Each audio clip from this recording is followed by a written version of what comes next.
There we go.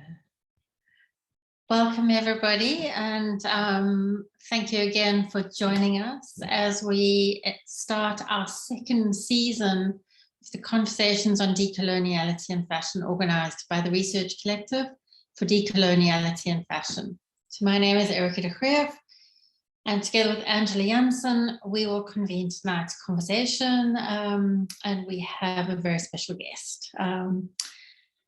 We also want to just share with you that Shana is no longer co-hosting with us any longer for 2022. She's joined us the whole of 2021, but has a whole series of new exciting projects. So she might join us as a participant, but no longer as a co-host, and we wish her lots of luck and all the best with her many exciting projects. So really, just to reiterate that the aim of this series is to experiment with really sort of alternate knowledge creations and exchange, and through the communal, conversational and interdisciplinary engagement, we invite you to join us in listening and in conversation. So just finally, just to remind ourselves that we want to be respectful of each other's opinions and learnings, but also importantly of our collective and individual unlearnings. And I think just really to open up to 2022, that we really have taken to heart some of the important responses and even kind of learnings from our own processes, and we're really opening up this exchange. And so this evening, we're really honored to have, for our first conversations, to welcome Cricket Keating. So Cricket is an associate professor in gender, women and sexuality studies at the University of Washington. Her research spans political theory, decolonial politics, popular education, and critical pedagogy, as well as queer politics, transnational feminist theory, and techno-feminism. In her work, she explores ways in which people have both imagined and struggled to build more inclusive, egalitarian, and participatory models of what she terms political collectivity. So in particular, she analyzes the ways in which people have rethought democracy in moments of post-colonial and decolonial transition. And what would these alternate models of political collectivity have that people have created?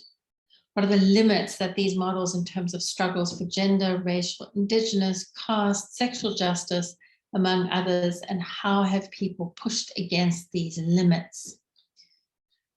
So we really invite you to share in this conversation as we consider how this intersects with fashion. So this evening we considered a real sort of privilege to invite Cricket to perhaps take us through an introduction into perhaps how do we begin these conversations? How do we workshop and work our way through these journeys of learnings and unlearnings? And how do we work towards a coalitional consciousness building, in particular as we intersect in this global meeting online? So thank you very much, and welcome to Cricket.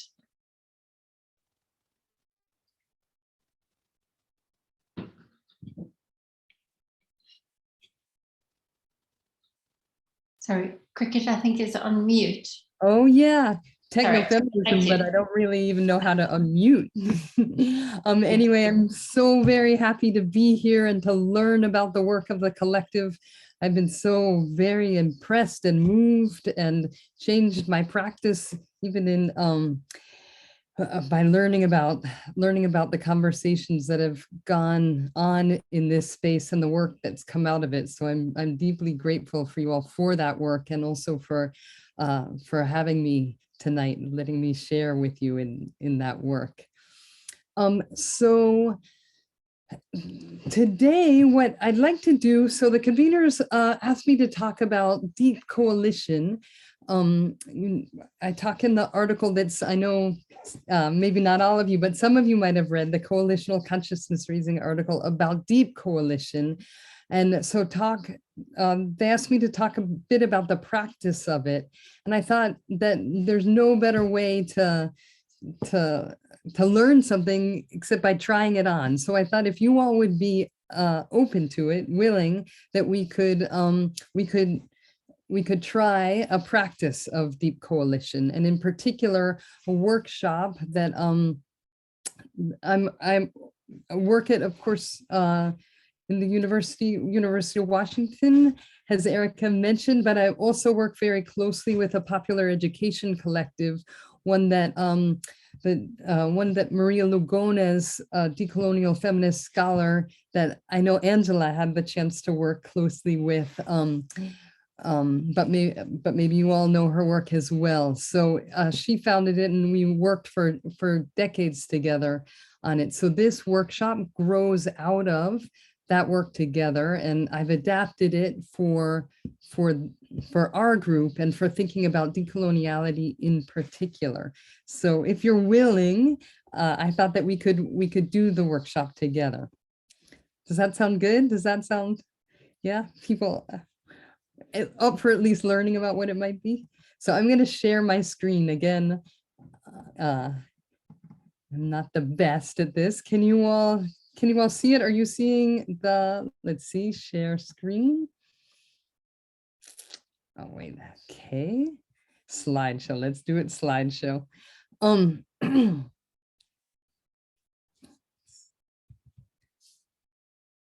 Back to the beginning. Okay, so the workshop is called Coalition, Linking Context of Resistance and Reexistence. And again, it's adapted from a workshop by the Escuela Popular Norteña. And I'm doing it today in loving memory of Maria, who died in 2020. So there's a couple key words and quotes, keywords that sort of underpin, that recur throughout the workshop, and a couple quotes that I think might be good to have in mind as we think and talk together. So the first is about resistance. So the notion of resistance that underpins the workshop is a very expansive one. So resistance might be a sustained pattern of behavior, thinking, perceiving, or it might be a particular act. It might be done in company, oops, sorry about that, in community, or it might be done alone. It might be performed in the open, or it might be hidden or submerged.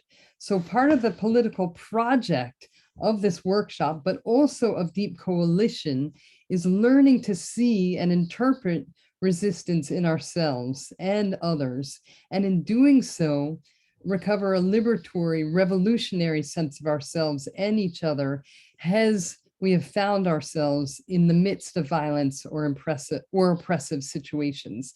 So to learn each other has resistors, to learn ourselves even has resistors.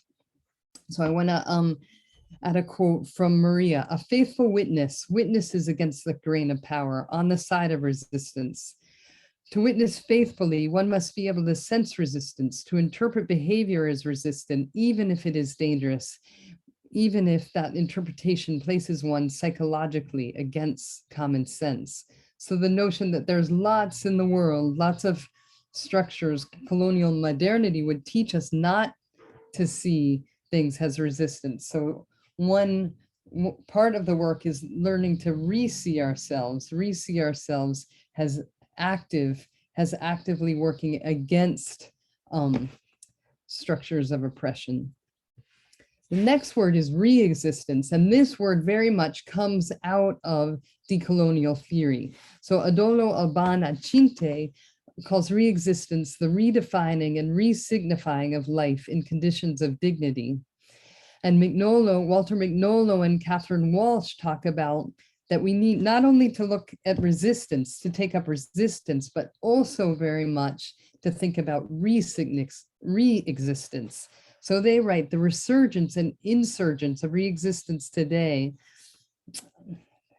move this, that open and engage venues and paths of decolonial conviviality, venues and paths that take us beyond, while at the same time undoing the singularity and linearity of the West. So thinking about re-existence has insurgently bringing to life or re-existing multiple modes of being and doing that move, that delink, that move away, detach from the singular paths that we're supposed to walk in modern coloniality. Do those two make sense? Yeah, we'll have a time to try those on and to unpack the terms more.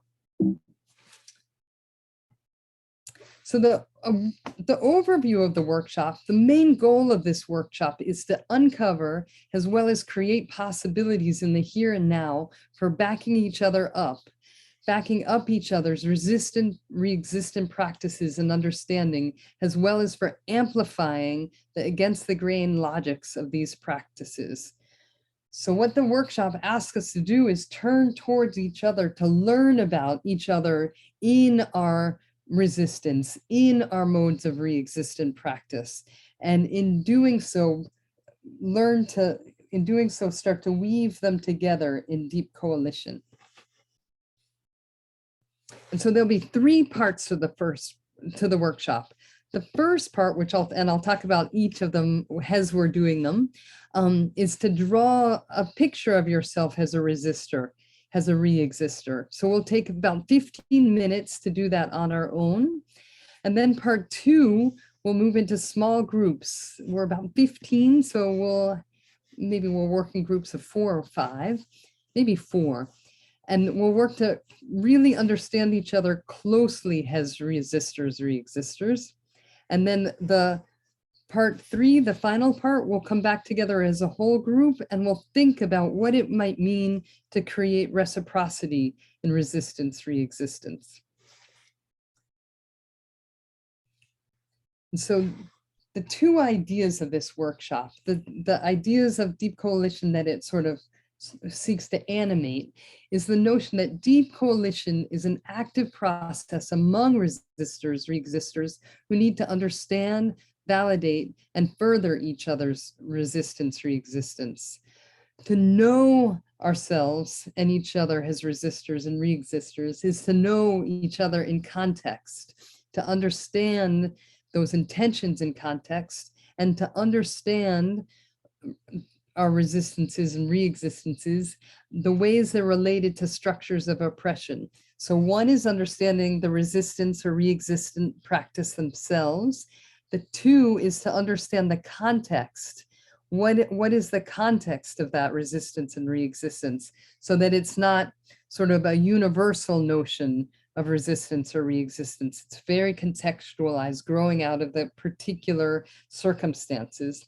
And then 3rd is to understand how the intervention or intentions relate to structures of oppression, structures of modernity, coloniality, so as to know how they also delink from them. So we'll unpack all 3 of those levels of understanding in our small group work. The second idea is that we need to understand each other well enough as resistors and re-existers so as to commit to valorizing and buttressing each other's struggles.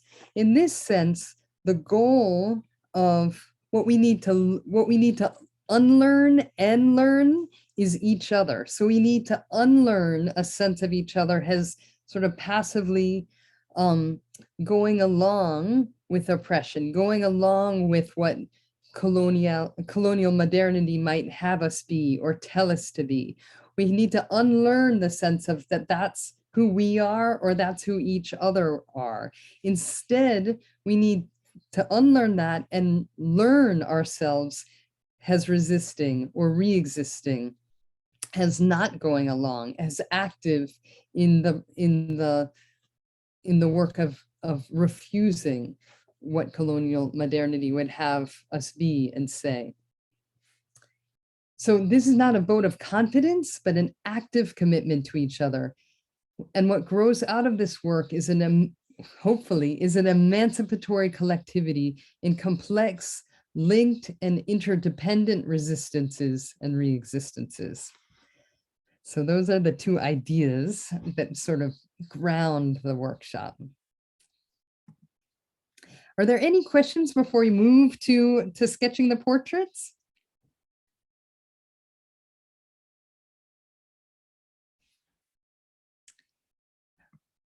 Okay, wonderful. So what I'm going to ask you to do is to sketch a portrait of yourself in a moment of resistance and re-existence. And remember, that moment can be small, it can be large, it can be public, it can be on your own, it can be understood, widely understood as something that that resists power, or that delinks, moves away, creates alternatives. Or something that's very maybe hard to understand as doing those things. And if you'd like, and I think this might be good, since this is we are thinking about fashion and fashioning, you can think particularly about a moment in which you have resisted the structures, expectations, and logics of Eurocentric aesthetic oppression, domination, exploitation, or devaluation, and re-existed and refashioned. We can think of refashioning yourself towards a decolonial otherwise, towards something other than what colonial modernity might have for us. Does that make sense? And feel free not to be a good artist. Feel free to, stick figures. That's, of course, my forte, stick figures, or just very sketch, but enough to convey the idea, enough to convey the intervention. So if you could sketch or draw your portrait on paper, and then, or on a digitally, if you're skilled in those ways, and then please either take a digital photo or transfer your drawing and upload it to a blank slide. And I'm gonna stop share right now, and I'm going to put in our chat the slides for you all to upload your slides. So just choose a blank slide and drop yours right in there. And if you have any trouble, just let me know. I'll be right here. Let's see if you all can access those. Can you access that? Cricket, I haven't quite tried to access it yet. Yeah. But this is going to be quite an interesting exercise to consider accessing that. But I'm just wondering whether there's another way other than sort of the visual, and it's just quite an interesting question that maybe sort of is surfacing for me is would a discursive a description or a descriptive rendering of the same idea act differently, or in this particular cohort or group, would that be a possibility? And how does that play out, perhaps in terms of language or visuality? Or yeah, very much. You're very welcome. If you prefer not to draw, you're very welcome to describe. Yeah, to describe in writing. We try in Escuela Popular to sort of decenter, or not to devalue the word, but decenter it. So not only be narratively based, word based, and to bring in multiple modes of creativity, multiple modes of engagement.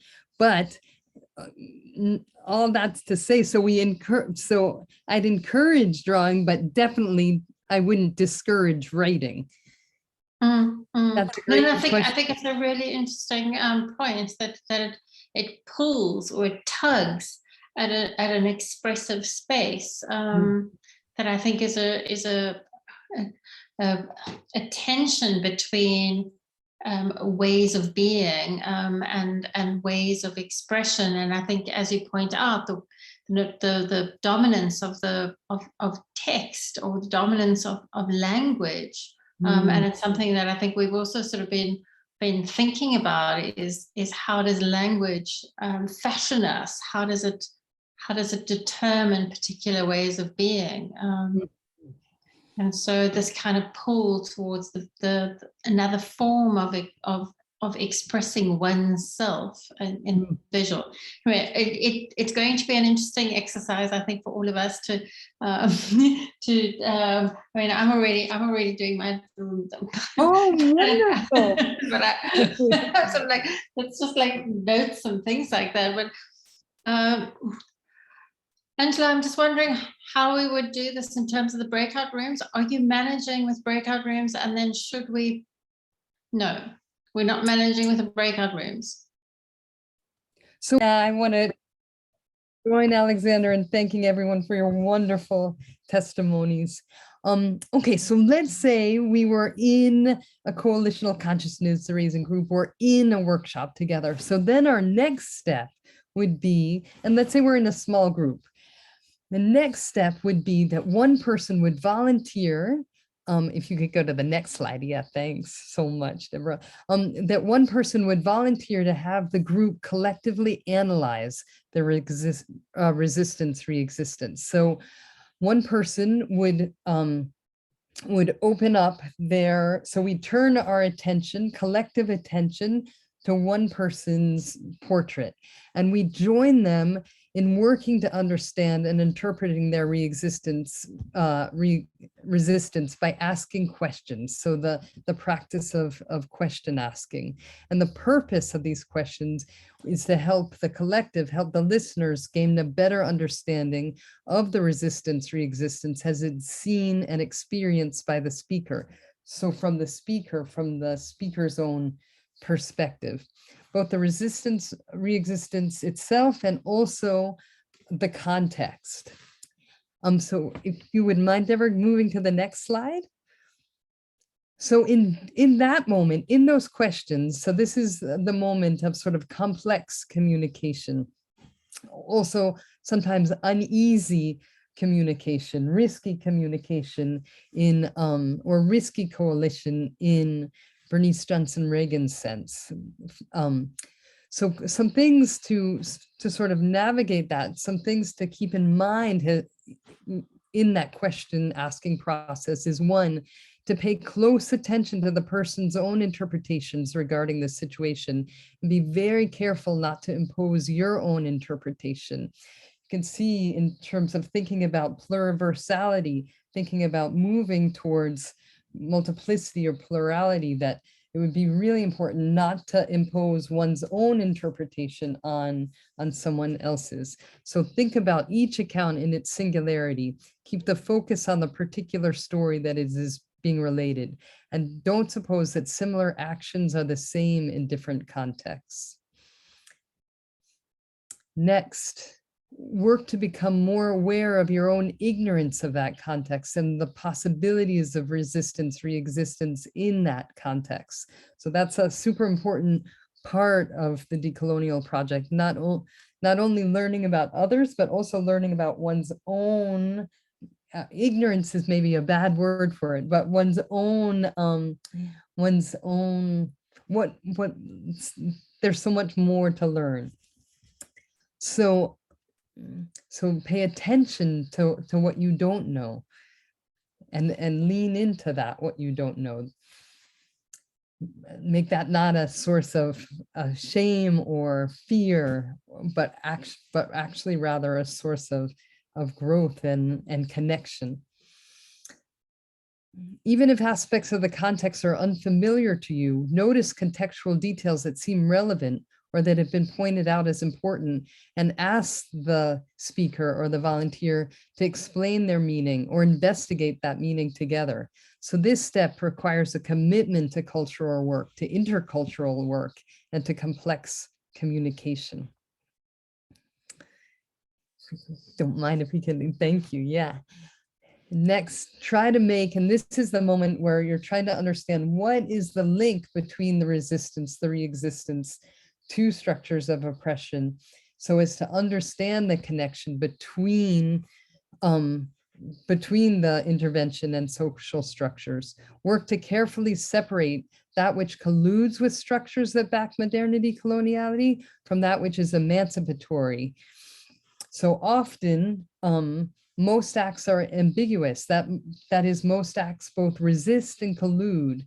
And in many cases, an act might bolster certain oppressive structures while challenging others. So that's part of the collective work that we can do with each other, to think with each other. How might something both resist and might also reinforce modernity, coloniality.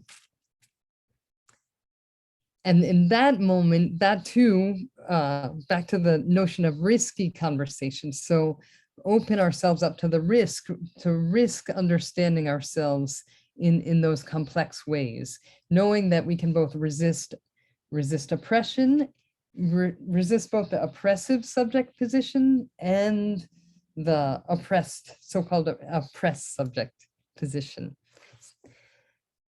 Always keeping in mind that those are really, that those subject position, oppressive or oppressed, don't exhaust us, that we move against them, that we're active in relation, that we have the possibility of moving against them in really creative, really subversive ways. Any questions about that analysis? So that's a moment moving from the person sharing their story to really working to collectively understand it. So to build our understanding, build our understanding of each other, to really unlearn and relearn each other through that dialogic process. So then the next moment, hopefully that would have been rich and deep conversations and also very challenging conversations, is the moment where we think about how to back each other up in each other's resistance and re-existence. So thinking about the question, what does the speaker or the person that's volunteered to have their experience analyzed need to keep themselves alive as a resistor, re-exister? How can we back up their resistance, re-existence? How can we back each other up? Oh, and as each of you are talking, I so wanted to think with you in those ways. So this question is not just about validating acts as resistant, re-existence, sort of not just about affirming them, though it is importantly affirming them, or of making sense of acts as resistant, re-existent. It's also a question of understanding these acts as steps in a life of resistance and re-existence. So how can we back each other up? How can we support each other in living lives of resistance, re-existence, as resistors and re-existers, and those as subject positions? Wonderful, maybe on to the next slide. And then we would come back together, back into the large group, and think about that. We'd share our experiences in our small groups and think about what it is to create reciprocity and resistance, re-existence.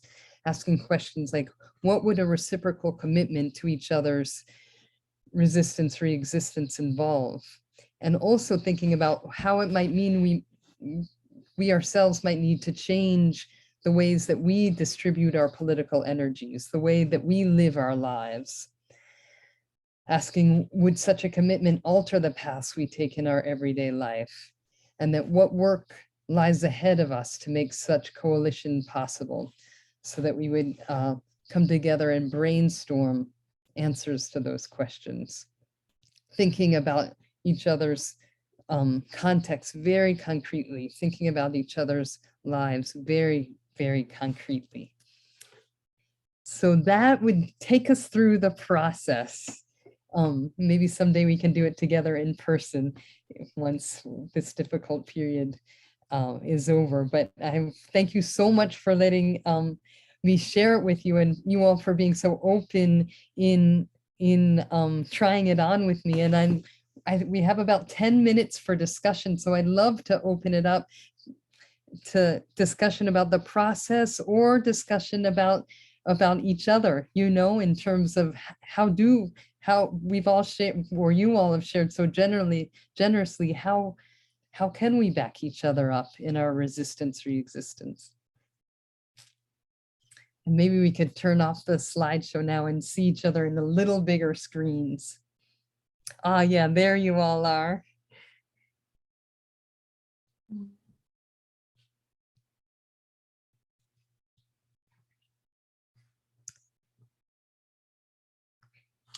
Thank you so much, Cricket. There was just so many parallels to some of the earlier work that we started the whole series with, where we sort of introduced concepts around positionality and then ideas around relationality. So the way in which we all relate to one another, how we position ourselves and relate to one another. And I think, Angela, maybe I want to just, you know, where this lands for you also just in terms of the collective and the work of the collective that you also just referred to in reflecting on your own journey. And then I'm really happy to open it up. So thank you very much, Cricket. Oh, you're welcome.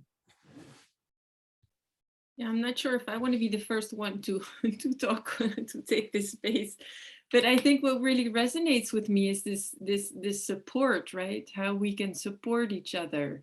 I think that is such a challenge. I think we often get feedback like all we do is talk, although I think it's incredibly important to have these spaces where we can meet and where we can actually talk.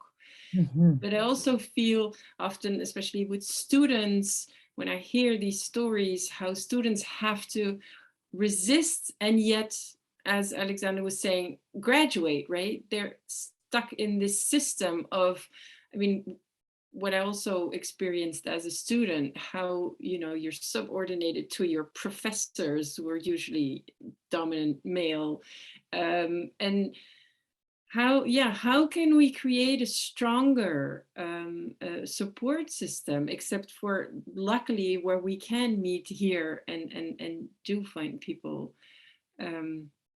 Yeah, I don't know, I guess more how to take actions.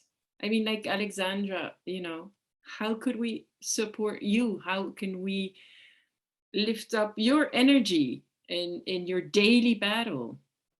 Well, I don't know at the moment, but I mean, it reminds me when I was a student and doing my PhD. Well, when I did my MA, was at the Costume Institute at the Met, and it was the first time they had this fashion and textile thing. And I couldn't find anyone in Canada to let me do what I wanted, though they were perfectly qualified people if they'd let me patch them all together.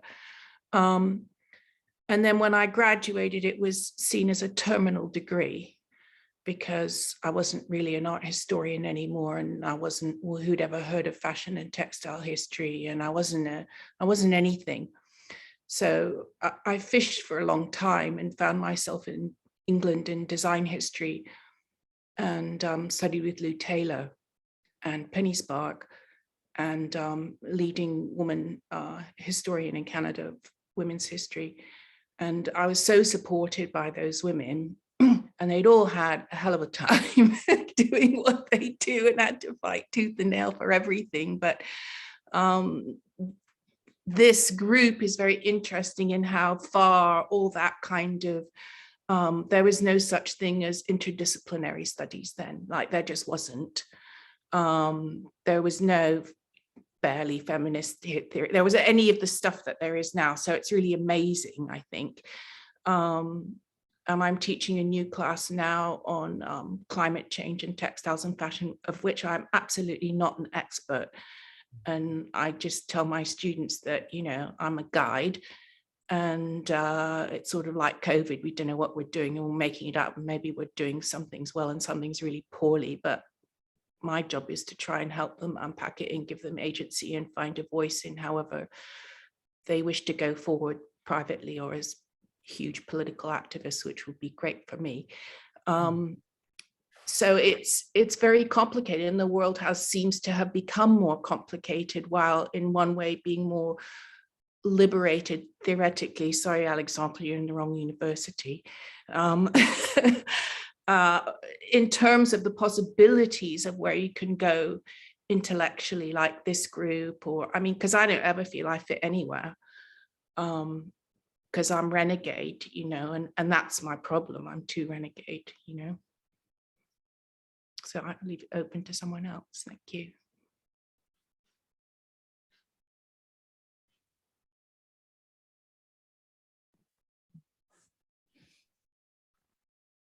Sandra? I'm wondering if this feeling of being renegade is shared by all, because there's that isolation when there is a context in which you don't feel like your authentic self can be expressed or understood. And then I come back to what you've been doing with us today, Cricket, and in your readings as well, or your writings, I should say, that out of that sense of commonality that we all have of being a renegade in some way or another, it's precisely the danger, because we are all renegades, but the specific context of being a renegade is what we have to explore and listen to very carefully, because there will be incredible difference contextually. And that's where the deep listening and the careful understanding of structures has to come in, so that we don't gloss over it with a sense of, yeah, we're all in this party together. Whereas in fact, the differences are extremely important for truly coming to any kind of authentic conversation. And if I can jump in too, I think that one thing that this practice has given me in my life is also a sense of looking for company, or looking for resistance and re-existence, you know, where I'm like, so looking for company in that sense. And so in that way, that orientation has helped at least me break a sense of isolation, break a sense of not company, because for me, it's not that I feel like I don't have company, it's just that I haven't understood the company yet, you know? So it leans me towards others in that way.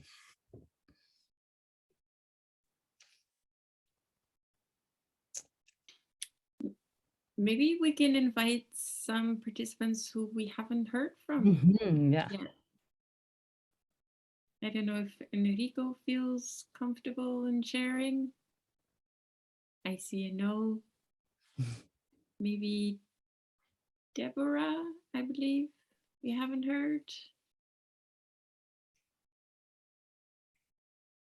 Are you comfortable? Maybe you can introduce yourself. Yeah. Yeah, I'm sorry, I sort of came in late. And I also don't want to take up the time, but I am really excited about hearing all of the stories that you all shared and thinking about that question of like the renegade. It feels like it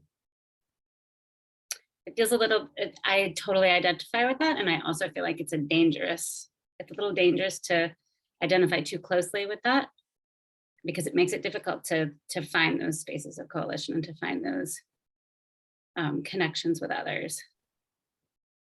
That's what I'm thinking about. So I'd love to hear from others too.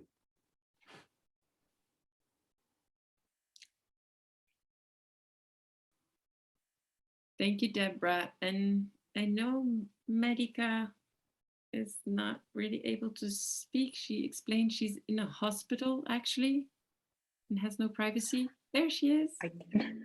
I'm at the moment, I went to the bathroom, so yeah, so sorry for not participating more. But it's a very interesting place where I am to very think about these, where you're deeply confronted by certain norms. And I'm not, because what I realize, one part that I've not yet heard, which I think comes also in these conversations, is around our health. I'm myself a neurodiverse person. It's one reason that I am here at the moment. And where I also can see that where somebody said, hey, I think Deborah was saying about also the danger is how can you moderate if you want to do this work? Because how do you get the unconscious and implicit norms that we all carry with us, as well as just how quickly people will be silenced and misunderstood and so on. So I would be incredible.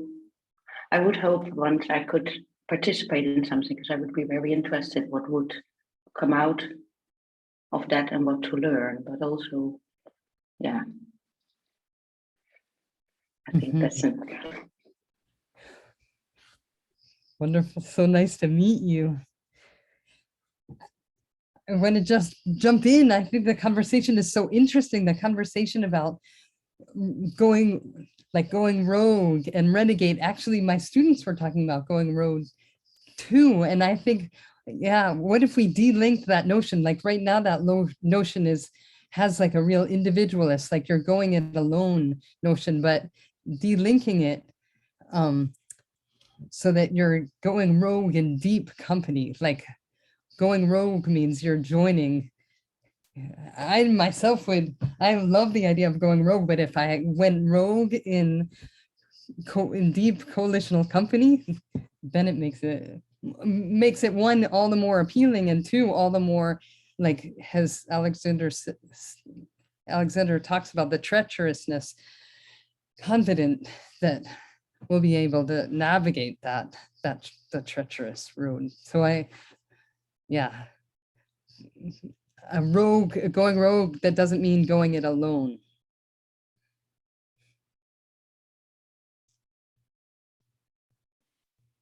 Okay, thank you. I think taking into consideration the time, maybe we want to wrap up. I mean, for some people it's very late, for some people it's very early. But thank you so very, very, very much, Cricket, for this exercise and for, teaching us how to come together in deep coalition. I think it's a beautiful, beautiful topic to start this new year of the conversations. So thank you so very much, Cricket. And thank you everyone also for sharing. Thank you all so much. And I hope we can remain in conversation and company with each other. Good night. Thank you very much. And we will see you in a month's time, first Thursday of March. And we're looking forward to welcoming Rolando back to conversation with us, which I think is just another extension of the work that we're doing. And so thank you, all of you, for joining us and being part of this journey again. Thank you so much. Goodbye.